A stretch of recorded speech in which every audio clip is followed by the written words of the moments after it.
Ladies and gentlemen, welcome to The Wizard and the Priestess. You are at episode number 73. 73. Who'd have thought? Welcome. We hope that we can keep delivering interesting content for you all out there, and we appreciate you being here, listening along. And today, Matthew, what sort of joke do you have? Not more of a joke, but more of a. Did I tell you about that time I worked at the circus? No. I worked as the human cannonball. That was Uh-huh. until they fired me. Bum, bum.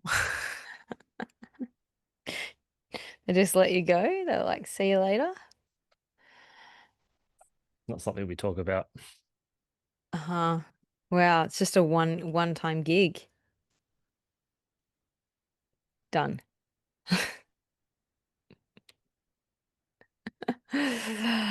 Ladies and gentlemen, I can't say that the jokes are getting any better, but I hope the content is enjoyable.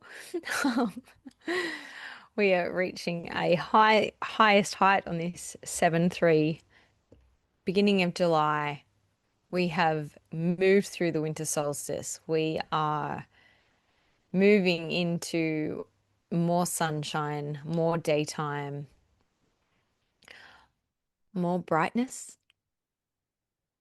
If you are interested in the idea of the year of the snake, as we are, well, we're actually just past the first third because it'll be a February turnaround. But it is now that the snake's skin really starts to ripple off. And if you're interested in astrology, this next week is one of the most potent weeks in terms of the ending. When is the skin off? Usually, is that like spring? Our spring? Well, I'd say not that. I don't think the snake would shed. They don't shed in springtime. They shed their skin in summer. So, I'm not talking about the actual snake. I mean oh, symbolically. well, this is the thing. Symbolically, this is based upon the Northern Hemisphere, which right now we're in the middle of summer. So, if you are in the Northern Hemisphere, you would notice that you are being stripped clear of the skin. If you're in the Southern Hemisphere, and like I've spoken about before, where astrology and nature, I mean, actually, this has been a bit of a mind-bending week because I've been reading some interesting things, and it's kind of making me think even more about astrology and the way that it comes about. Now, I've spoken about it before in terms of astrology and the idea that we sort of need to twist it, even if we don't want to. So, tropical astrology is essentially following a time point that occurred 2000 years ago. And at that point, the sky looked a certain way. And then it mapped that whole year, and we now correlate it to that's why we have specific dates, exact dates. That you are, if you are born between this date and this date, you are therefore a sun sign Libra. If you're born between this date and this date, you are therefore this. However, there is a wobble in the earth, which means that what's happening up in the sky is not exactly that. So that's what sidereal astrology is about. Astrology is based upon what's happening in the sky above us today. It drops it a year behind. I mean, a degree behind. So now we are currently at 22, 24 degrees behind what is maintained by the tropical astrology. What's happening in the sky tonight is if you were to read the tropical astrology assessments, it would be 24 degrees behind. It's like one point something. And then, anyway, so, or it's actually less than one, I think. But what I was thinking, which is interesting, and I'm gonna swing it all the way around to what we talked about last week, but human design is this idea, the idea of Ra Uruhu, the with absolutely no what are those things? Ital when you inflections when you have the right, like if in your name you are Matt or Matthew. in our English Australian, but you might be machu Oh, okay. in Yeah. like what I'm saying is Ra Uruhu. I don't think is Ra Uruhu. I think he might He's there might be definitely not some Matthew. well, there might be more inflections, is what I'm saying. His idea was it was based upon this design that was created based upon astrology and then the I Ching, which is the ancient Chinese text and based upon the 64 hexagrams. We have yin and yang. A dotted line is the yin, a single line is the yang, and then you go above and below that 64 times to actually get the seasons.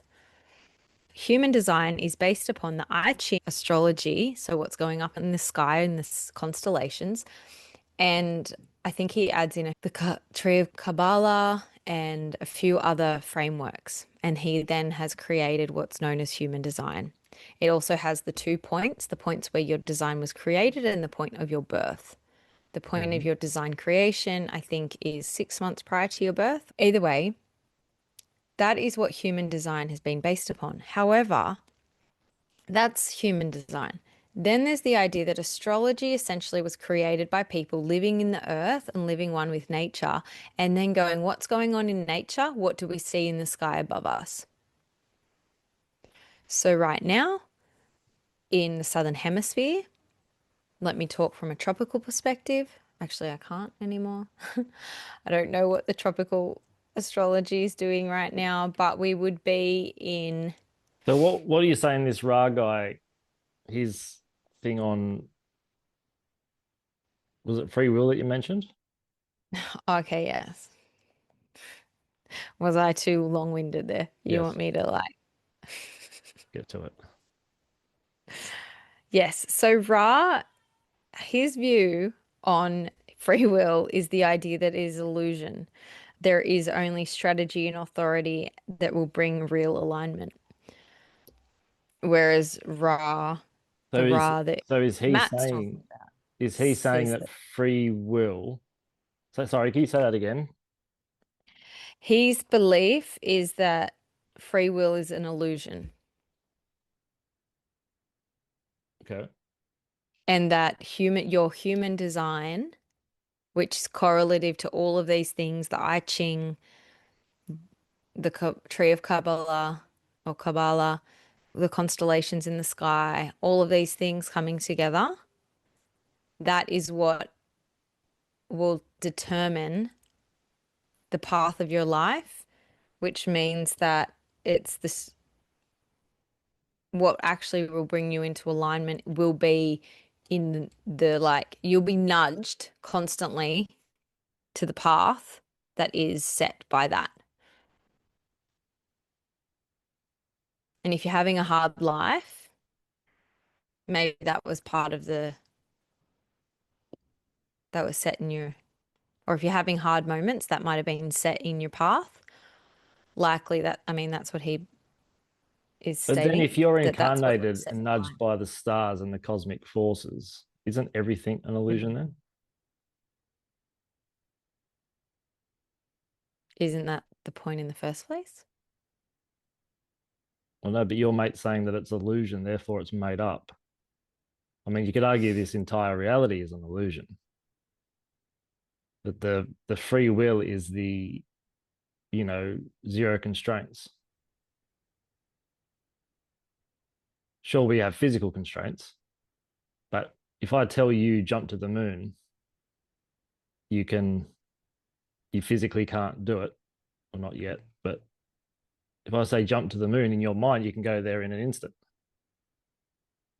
The only thing preventing that is arguably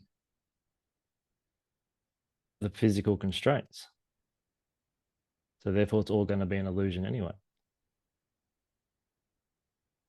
The idea is that there is a framework that's been put in place that will keep moving you into this direction, and that the freedom is in within alignment with the design. So the freedom will come whilst you maintain alignment with design.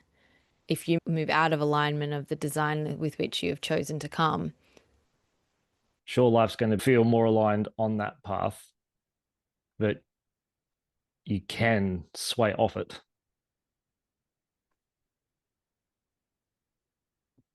by the choice of free will.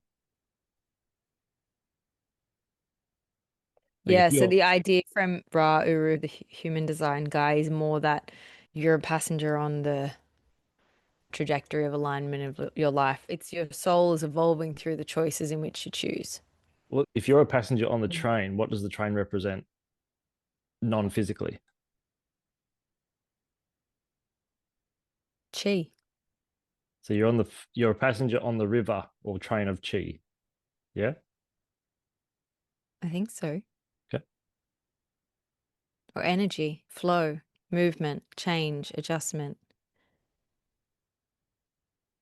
So I mean, scientifically, the universe is made up of two things. That's energy and information. Hmm.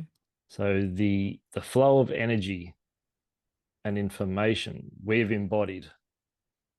So we are energy in form, information. Hmm. And so staying on that, I don't know why I keep saying a river, but let's stick with train. We'll keep it on track. Staying on the train. So the ego would be the passenger. Well, that's you deciding that that would be the case in terms of the Ra that you look at. I don't think from Ra Uru, who is that, I don't think is his idea that it's Right. the ego. Right. But the ego is the illusion. That's where I'm getting a bit. It's just a really different framework Mm. to the idea and the understanding with which you really connect to, which is so fun. I'm not mates with this guy. I just found it very interesting Nor was that endorsing human design. I just personally, when we've been talking about this last time, I just really found that I find it interesting the idea that we may have, my perspective was that we may have less free will than we like if we consider the path. So say this train track, you can't actually get off the train. You're born on the train with mum and dad. You're on the track. You can't get off the train. This is the train. This is the path. There'll be a beginning and there'll be the destination. It may not be that you reach the destination at a certain period of time. I know that there's some astrologers that essentially spend time working those out, which I've read is about you can sort of see it on someone's natal chart. It'll be like a big clusterfuck of lots of stuff going on. And doesn't mean that necessarily the date that you'll die, but it could be like, it could be quite a lot of things. And there can be like, if you look back on someone who died at a certain date, you could probably see why they died on that date if you wanted to. And I think there are astrologers who spend a lot of time focusing on that, what you're talking about. And there's also something new that I've listened to or learned about this week that makes me think that there's a possibility that we actually choose death. I think the idea is that we're on the train and being in alignment with design means you're on the track and you actually can't come off the track. What I think might feel from that perspective is that you might feel like you're on one track, like you're tilting, the train's tilting, you've gone around a corner a bit too fast. And then that's when you feel off kilter. That's when you feel like I'm not doing this right. Nothing feels right. And then you land back down, you got your two train tracks, your wheels back on track again. And that's when you like start to just like lead by design, like you keep following that design. Now I don't think that that's the way. I'm just hypothesizing what he is discerning by the fact that his statement is that free will is an illusion or could be seen as an illusion. Yeah, I can see where he's coming from. I think he's seeing it as we've, let's say, pre-incarnatively picked a track, life path, soul contracts, etc. And regardless of which way you go, because you've already made the kind of this is how the life's going to go on some level, good or bad. It's going to be what it's going to be type thing. Where in the Ra context, Ra refers to free will as like a primary distortion, and that anything is available if you're continuing to do the things you're doing, that's the probable outcome. Where if you get an idea to change, that's the possible outcome. Both are equally as real, and both are equally attainable. It's just the one you embody. But you have the choice either way. And Yeah. there's no Okay. future set in stone per se. It's only possibility, probability, because it's all Yeah, and happening now. I think that's the same, like that has to be the truth, right? Because I could walk downstairs, I could fall downstairs, I could roll downstairs. Like it wouldn't be good if I rolled down the stairs, but there is the potential of me walking into the lounge room and going, I'm hungry for a snack. What snack will I choose? Like, I don't know whether I believe that I am so like incapable, I don't have a say in any of that. But what I do feel is that there's a point where I'm like, oh, I'd really like some choc chip cookies or something. And then there's an apple right there. But there's an apple, and I'm like, I really want choc chip cookie, and I'll have the apple. And I'm like, well, my nutritional needs are met. I just needed a quick snack, and I've taken something nutritious, which is great. So that's going to make whatever calm my nervous system and refill fuel a little bit. But I'm still not satisfied. Hmm. And it's like there's something there that then I will eventually cook now that I'm a baker. I will bake my cookies. I forgot you're a chef now. Well, I'm not a chef. You've made three I've dinners. I've made two dinners and I've baked. But I tell you what, they were good dinners, and I don't know. I'm the mother of all mothers, so just like watch out for what's next. Just mumming. That just reminds me of what you were saying. Psychics. Ah, yeah. I had a patient this week who it was interesting because her relationship to psychics is she's very gullible sounds mean, but she's very easy to influence. So her psychic said that she's going to be in a car accident this week. Like, Oh, thanks, psychic. Now, I so know, she's walking everywhere, or well, she was day one because she was scared to death. A psychic can't tell you the future because there is no future per se to tell of. All the psychic is Mhm. going to do, assuming they're legit, is tell you what's happening in your psychic field. That's it. Now, that car accident could be symbolic as well. So I'm thinking about that. So there's a lot of things about you need to believe or you need to know something to be real for it to come into your reality. And when you just spoke then, and the idea of it's just like the psychic can only see what's here, is it kind of like you're walking through the mist, or like the closer you come to it, it sort of opens up more? Is that kind of like life? So the psychic can see, like maybe, but like as far as your high beams, you can only sense as far as your body within the car. And then if you have like a bit of a cleric, like you've opened a few clairs or something, you might be able to see as far as your lights go. But it's like what's in the dark, but beyond the light, you don't know yet, which is sort of the future, or essentially, if you're on the train, the path that you're moving down. Think of a sunrise and the sun, no, just before the sunrise, where you can just sort of see, or at least silhouettes, because it's like the pre light part of the day where the sun's just about to come up, but there's enough light for you just to be able to see where you're going without a light. Okay. It would be that's what the psychic would see. And you're still walking around with your torch. Okay. And Yeah, she it's hasn't really crashed the car. interesting. Is the week over yet? It's only Friday. Still time. Hope you don't get a phone call. It's really interesting. So this week I was kind of promoted to look at this lady Marley Daintree. She actually has an interesting podcast that talks about all things quite, yeah, she gets lots of guests on and they talk about all things. She's quite a German new medicine focused woman, but she's got lots of different cool people. Anyway, recently she said in a group that I'm a part of with her in, she recommended me to listen to this podcast and it had this lady called Ola Wolny on it.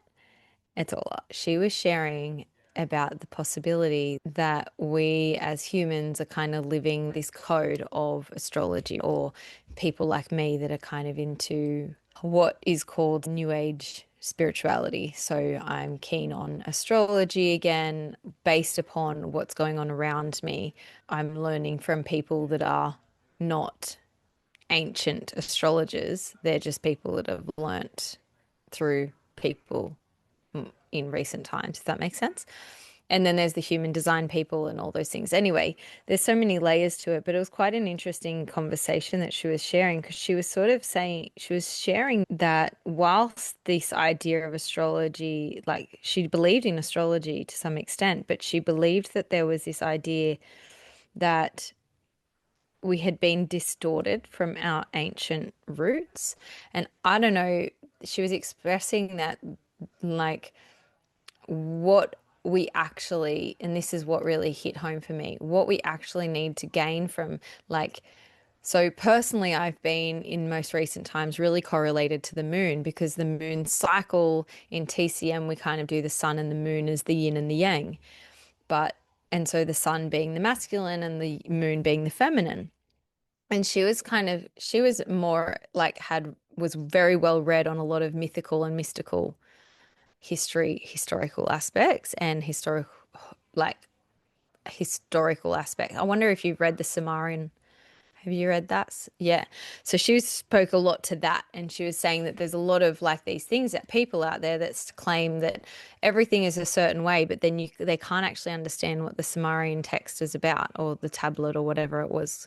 So from her perspective, she was saying that for women, we should probably be so much more correlated to Venus than we should be to the moon because Venus actually does the same thing as the moon and it has phases and movements and all these things. And she was explaining more, which really got to me most was this idea that we think about going out in nature, you know, the importance of being out in nature. And I feel like I hear that all the time now, especially from like clinicians. I'm sure in your practice too, whether it was before check or something around that, it's like we were trained to in a certain way that was kind of, I guess, Paul's pulled all of the historical stuff to then give a framework. But I was given from Chinese medicine, it's like they've taken all the pieces that serve them and left the rest. If that makes sense. They wanted to make it more scientific, more capable for a Western mind to understand and to Westernize the Chinese, right? They didn't want any religion or spirituality or mysticism in there, but actually there is a lot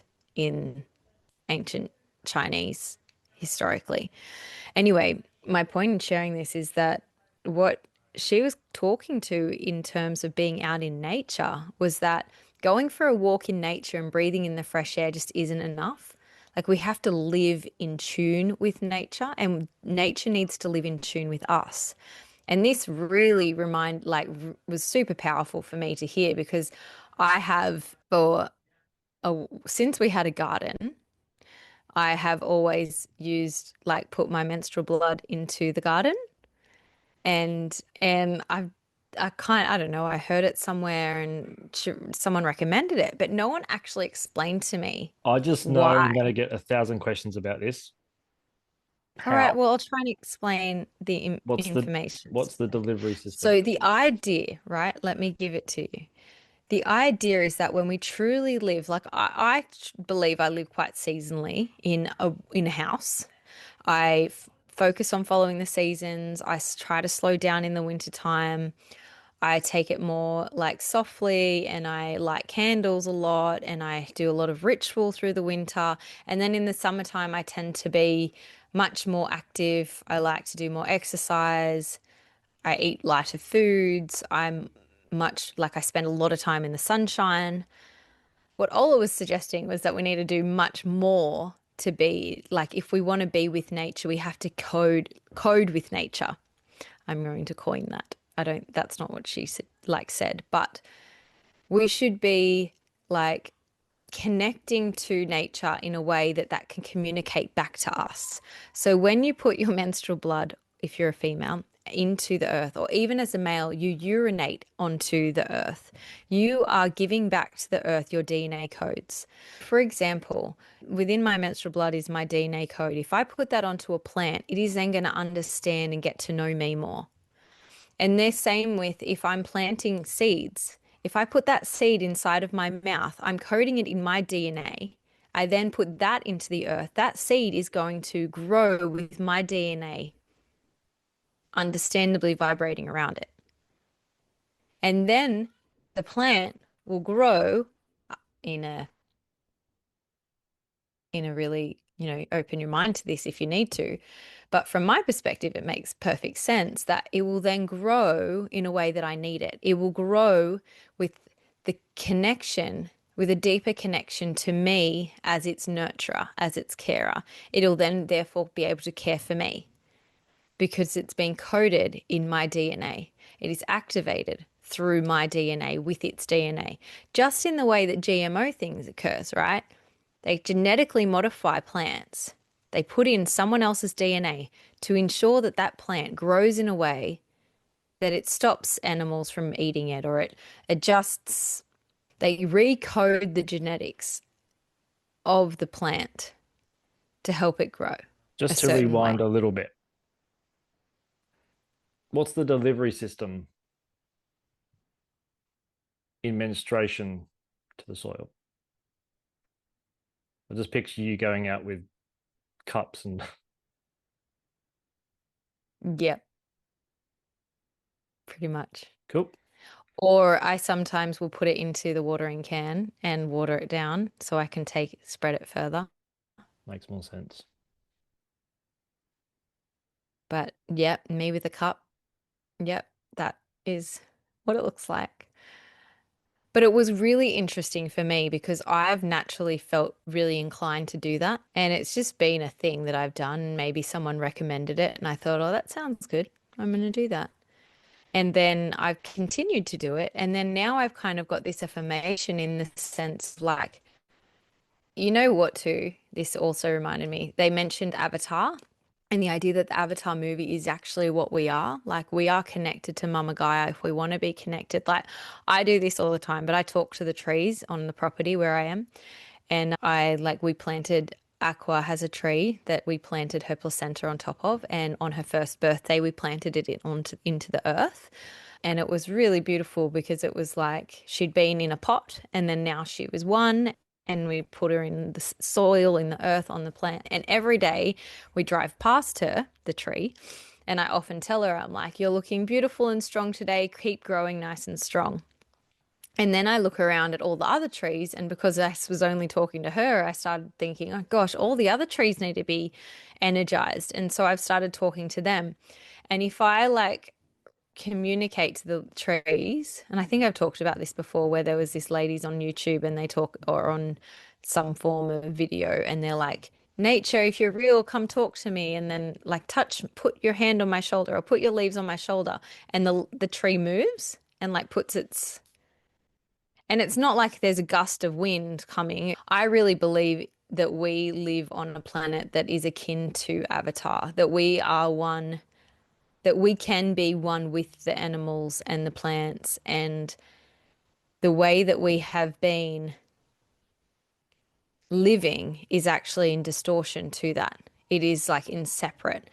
And that is what the Matrix has created. And that's what this old lady is essentially talking to. She talks a lot to that the Matrix keeps us separate.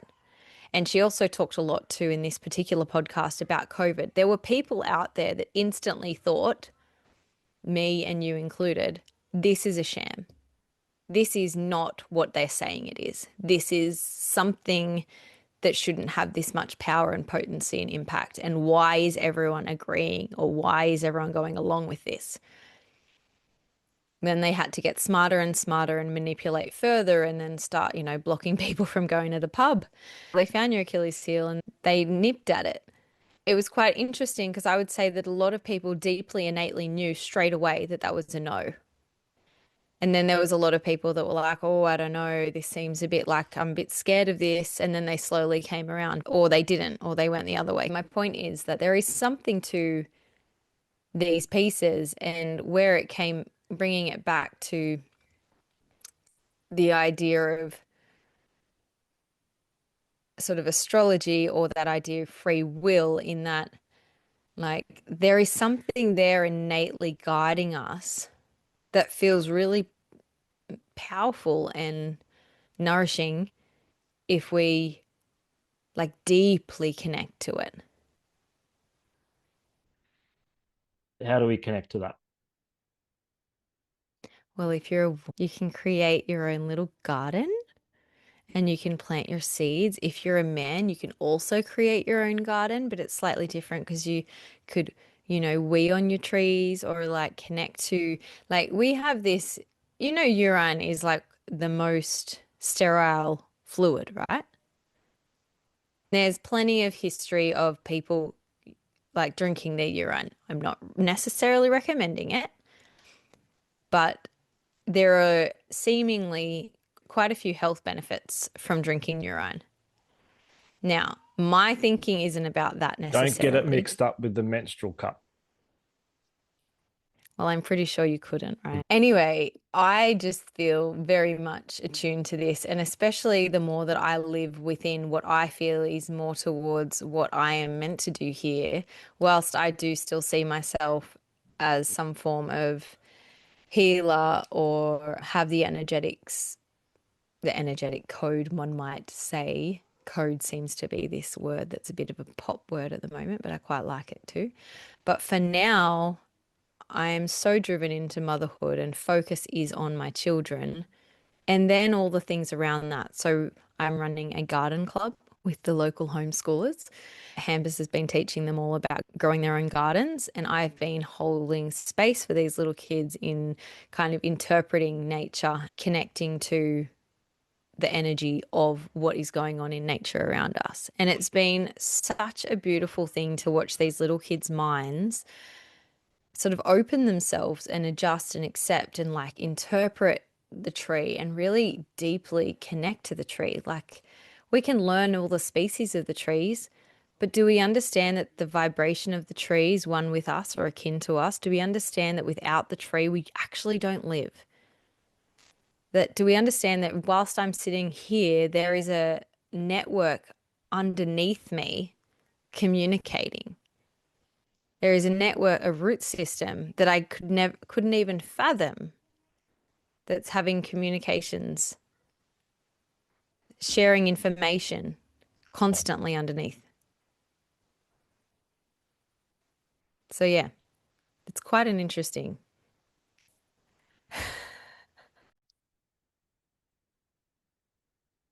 So yeah, what do you think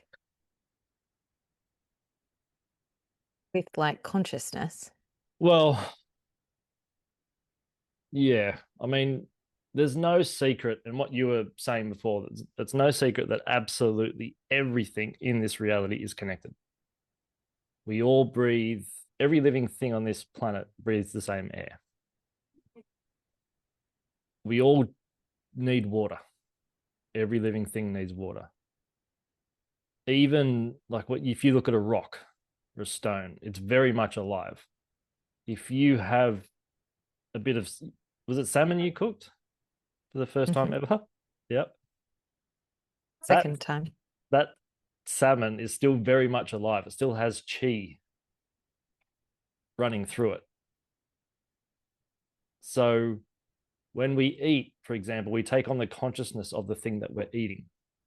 So if we eat a salmon, we're taking on the consciousness of a salmon. If we eat a carrot, we're taking on the consciousness of a carrot. Now, whether it's contaminated with pesticides and disrupts all your hormones, that's a different story because that's going to alter your perception by blocking certain pathways within the individual to not be able to perceive that reality as clear as they potentially could. I think it's interesting that you put your menstrual lings on the soil, because fertilizer, a potent fertilizer, is blood and bone. Blood and bone, seaweed, and all that kind of stuff. They're very potent fertilizers and give the soil what they need. And a lot of people don't realize that the plants and the soil microorganisms need that in order to function optimally. And that doesn't happen on commercial farms because it's always monocropping. They need different, you need different variations of crops to make the healthy soil, to make the soil healthy. And that's how things grow optimally. Now, if that's how things grow optimally, you are what you eat, aren't you?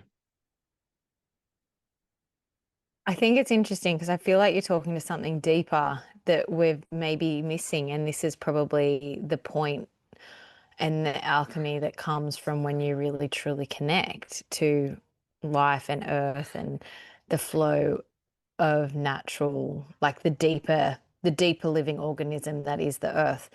That when we fertilize, like blood and bone is not human form. We're afraid, you've got to let your feces cure before you use it. Like, because I think, like composting toilets, right? They use human feces. Like, obviously, you poo into them and then they become compost, but they have to cure. They need to be set over time before you actually use them in your garden.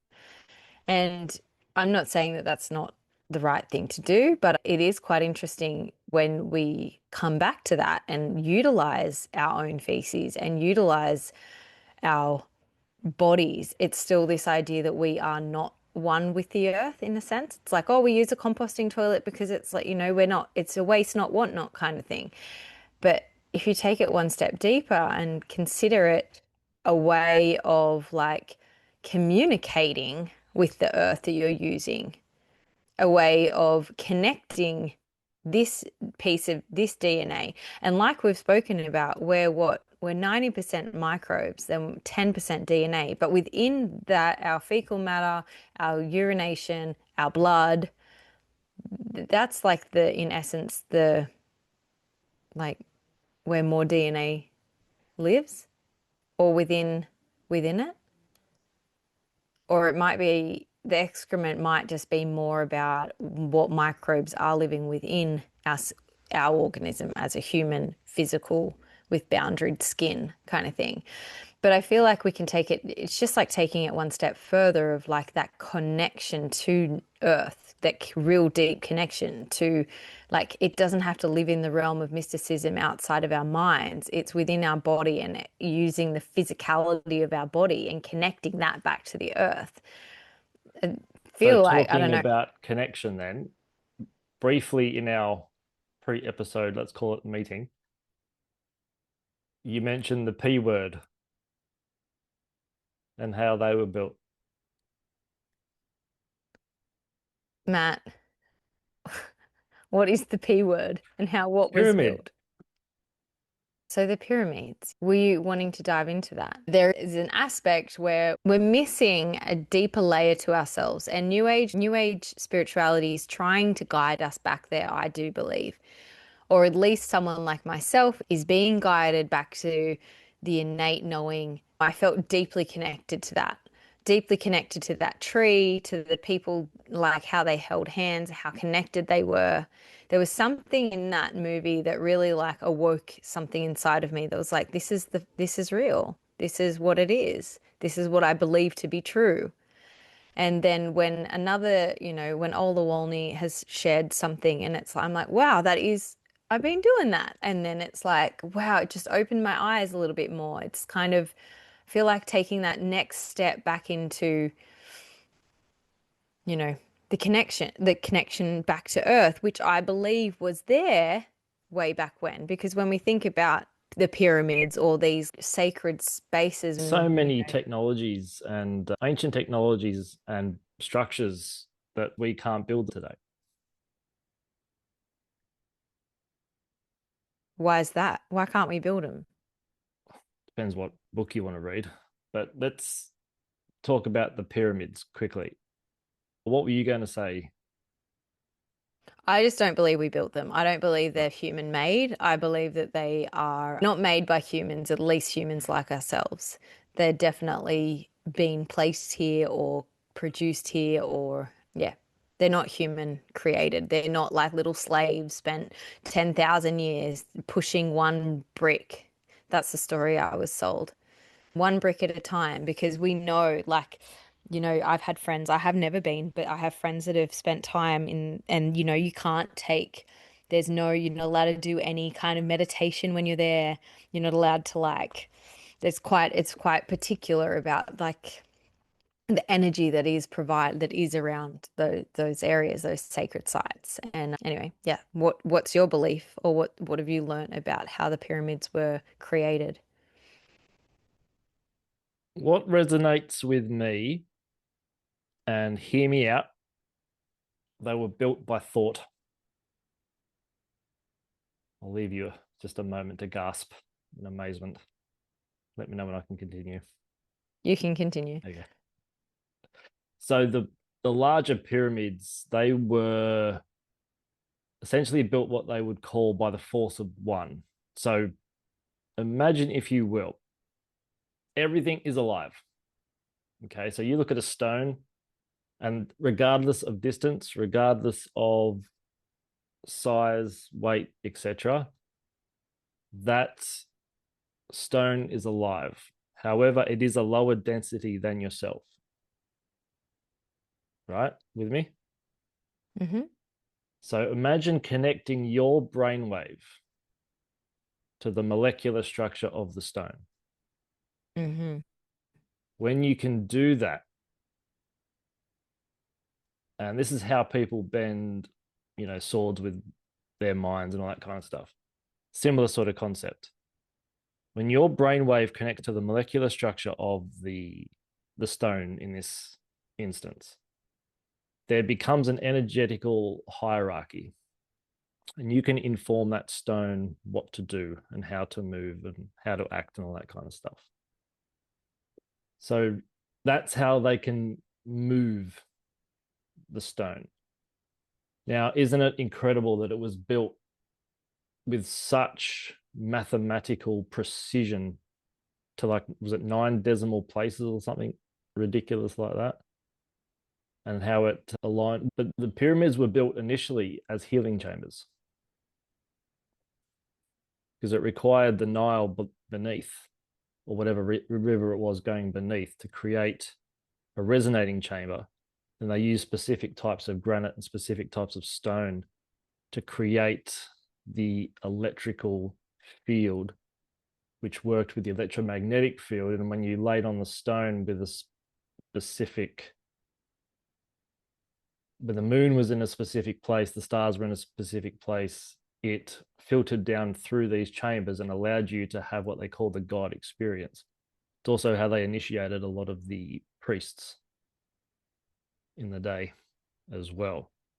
But then eventually the royal families got a hold of it and they wanted it for themselves and blah, blah, blah. But essentially, they were built as healing chambers. And if you think of it, the energetic spiral around a pyramid, it's wider at the base and it gets more and more concentrated as it swells up until it hits what we would perceive as like a laser beam. So that laser beam is pure, what we would call today is scalar light. It can travel anywhere in the universe in an instant, in all directions. And it can heal essentially anything. I think I've always thought, I mean, I guess that in that sense, then it could be the idea of, so I feel like I've heard of this when I was in Bali. I think I've touched on this that like they, the people that I was speaking with talked about that breatharians, which were humans, humans used to live for up to 4,000 years. Like there was not a, they had pure health and all these things. And what they found was actually in Bali, the reason Bali is such a like Mama Bali and such a healing place for people is because it actually has relics within it. And it has quite a few tantric temples within it. And those tantric temples were actually a place where a man and a woman would go together to help create life, which would be the best sort of life, like the child with the most, the healthiest child kind of thing. It wasn't just a sex pen or a sex den or whatever, like tantric sex. At times, there's been, the idea that tantric sex is all about orgies and things like that. But more, these relics were more about the divinity of creating matrimony within the connection, kind of what you just shared about the pyramid that shot that light. What did you call that light? Gala. Yeah, so that scalar light being this, that's, I think, sort of similar. And then, they built a temple over the top of it. And, then it's kind of like, okay, the religion in power at the time took over it and saw it as a sacred site, obviously understood it to be a sacred site, but then turned it into their own. But what actually, like we've spoken about Adam and Eve a lot, but that idea that, eating the fruit wasn't the issue, it was just eating in general. It was eating the food that actually changed the human form from being the breatharian that could live for 4,000 years to now not. And therefore, within that time, when, these pre Homo sapien humans were living, they, could do this thing where they actually could get to that point where they connected so deeply to the rock that they could move the rock and actually adjust the frequency. So I really like that idea. It seems far-fetched, but we're only as far-fetched as limitations we place upon our thoughts itself. So I feel truly that in time we will actually be able to do things. Maybe not in our lifetime because the limitations are set at such a collective low density frequency. And this is what another thing I resonated a lot with what Ola was saying is that the Matrix and all of this stuff that's going on is kind of like, I think she calls it like parasites, but I could see it as more like a low density frequency. You know, most of us, which this is paraphrasing Ola, by the way, most of us live a fairly average life comparative to what we'd like to live. You know, we're not living like the constant vibration that's going on around me right now is the increase in prices. Now, I've never really connected to it too much, but now when my chalk drops that used to be like my organic 70% chalk drops that were, I think I used to pay $26 for half a kilo, are now $49 for half a kilo. No changes to the ingredients, no changes to the size, but the price has doubled, almost doubled I think in, most things. and so actually probably in less than 3 years. So there's something amiss here. There's something vibrationally off. And because the average person is not doubled, their income has not doubled. But And it hasn't done so for a very long time. It is now almost, when it comes to money, when we even consider money, this thing that we essentially need to an extent. But like I feel like the higher density or the higher frequency we can vibrate at, we will find ways where money is less and less necessary, or it is just much more attainable.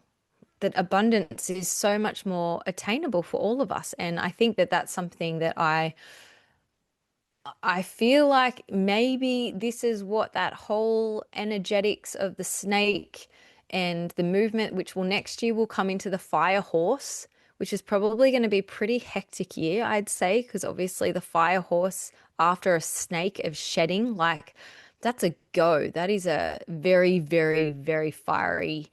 It could be a massive, like, I don't know, massive shot of horsepower. so going back Yeah. to cost of living Yes. and how that ties back into free will. Think of cost of living as an example. Pick one thing, everything, whatever. Think of who dictates those prices. So in other Yeah, words, I was trace it saying. back as far as you can. I was saying this to my family last night at the dinner table. I'm like, who gets to make these decisions? It must be the Corporations. Rockefellers. It's Yeah, corporations the that Rockefellers. determine that. Now, isn't it funny that we can buy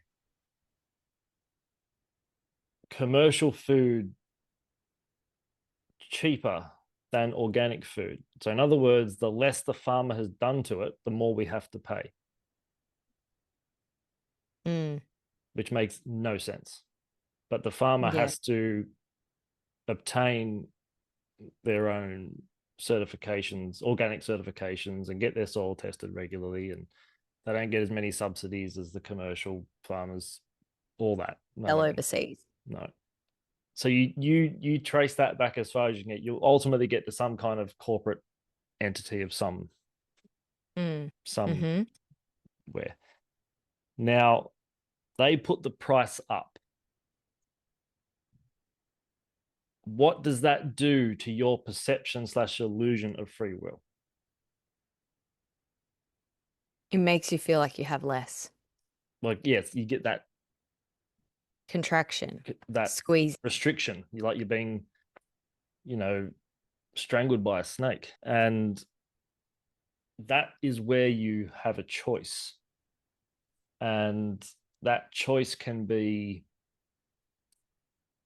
I can keep going this way and my future or my days ahead probably look like this. Or as you were saying before, evolve yourself. That involves connecting to yourself. So you're spiritually evolving. Then you will realize that you actually need less and less and less and less Mm, until you need nothing but air if you're a breatharian. The point is that fantastic. we can get stuck in the pain and the shackles of becoming victim to the corporations, or we can see the game for what it is. And if you were to really strip your life back to what you need, you would likely find that you don't need much. I do agree. Part of me thinks, though, that there is something to the idea that we either have to succumb to what they say or we strip our lives back to need nothing. And I feel like there's a place where we have what we want, not just what we need, whilst not maintaining. And I'm not saying, the fancier car. Like, I'm not saying upon the matrix. I'm just saying, as a person now living in the country, impacted by floods, impacted by fires. Quite, the other week Hampus had built out like beautiful gardens. They were flourishing, and the kale and the spinach and the few of our leafy greens were ready for harvest. Beans were ready for harvest, and everything was growing and blossoming beautifully. And then sheep ate it all, and it's gone. And all of that energy that was really like deep love, gratitude for the earth, beautiful flourishing gardens, that harvest is completely gone for now. And like, whilst it's an absolute learning lesson, I believe that there is a part for me that says that we can still do that and continue to grow, but we can still have the abundance of that too. Like, we don't have to miss out. Or I think that there's something more to the idea of that increased frequency, but it has to sort of happen on a collective basis, because whilst I believe you need to focus on what you're doing, there is something collectively that needs to burn to the ground in order for the frequency of the earth to come back to where it needs to be. And so I would suggest what needs to happen is that we get so connected to the nature that we are and reconnect to what you're sharing about in terms of really getting down to the nitty gritty of what we really need. But what we really need, like on another level, is connection and love. And society and the matrix as it is does not support that. You cannot, as a child, get enough love and connection whilst both your parents work full time and you are sent to childcare or school for 15 years, or even, what is it, 18 years of your life, maybe 17 if you got a year with your mum, or maybe up to 3 years with your mum, but you have like 15 years away for most of the time from your care, from your primary carer, mother or father, who are there to guide you and like who love you more than anything. But it's That is true. They would have definitely, well fed. well-fed flow through vibrational powerhouses.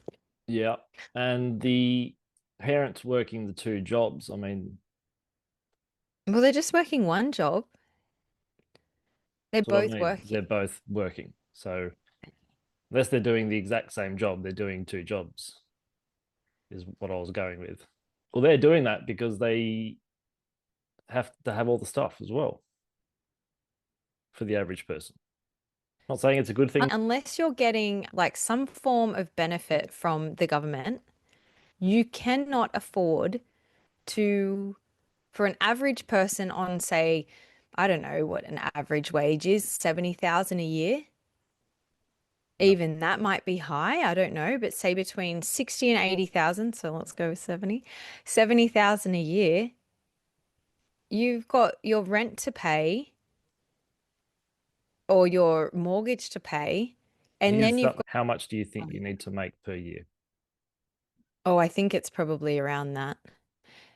It'd be around, I think the top 1% is about you earning over 15,000 a year or something like that. 32,500 a year. You are in the top 1% earners on the planet. Yeah, but I could tell you now, that is the whole point that I'm trying to make.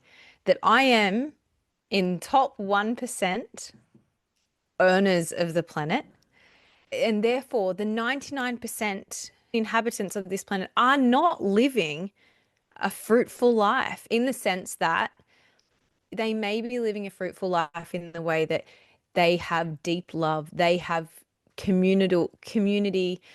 But I would say that there's good 50% of people, human people, that are probably not living a very fulfilling life. I would say that there is enough people that are in the top 1% that are not living a fulfilling life.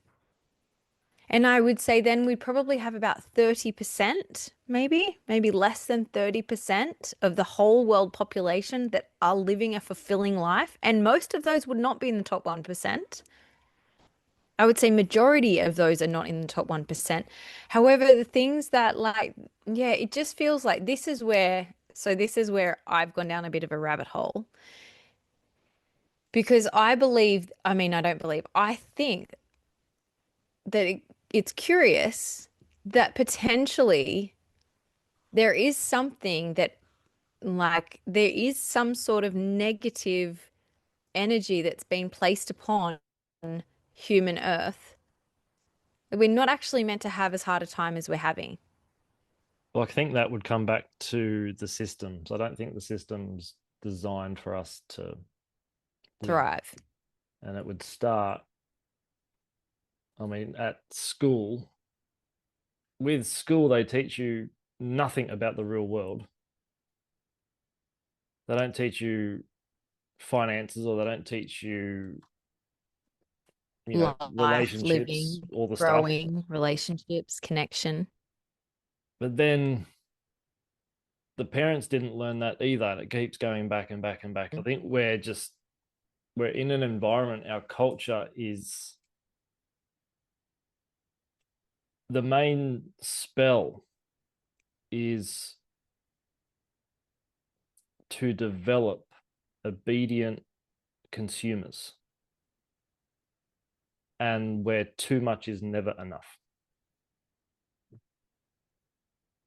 That's the collective unconscious mindset for most people, not all people, but if you're looking generally at the West, that's the entry level. isn't it funny if you go traveling to a poor country, those people living in the country are just so unbelievably happy? There's a Cuba. depth to their happiness that's different. There is a depth to that happiness, but there's also a trade-off on that too, because they have a deep want to be like you. And our inner child and arguably soul wants to be like them because they're happy. Mm. They perceive us to be happy because we got the money. But yet Because with they've all, been sold the same story. well, it depends where you are in the world, really. I went to Cuba, and that the general population in Cuba is not rich, but they're the happiest people I've ever met.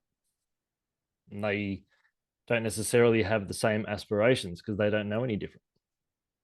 But then again, I heard a quote from somewhere, sometime, that there's no such thing as a poor country, only poor people. There is no government in the Mm. world that is not rich.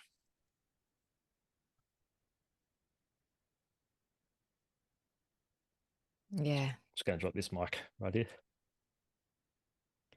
On that note, guys, make sure you feed your soil and Everyone go outside and do a wee for the planet. and yeah, deep connection. Lean in. Thanks for listening, guys. Feel free to leave a lovely comment and a 5-star review, and we will then do a wee for you. Bye, guys. Bye.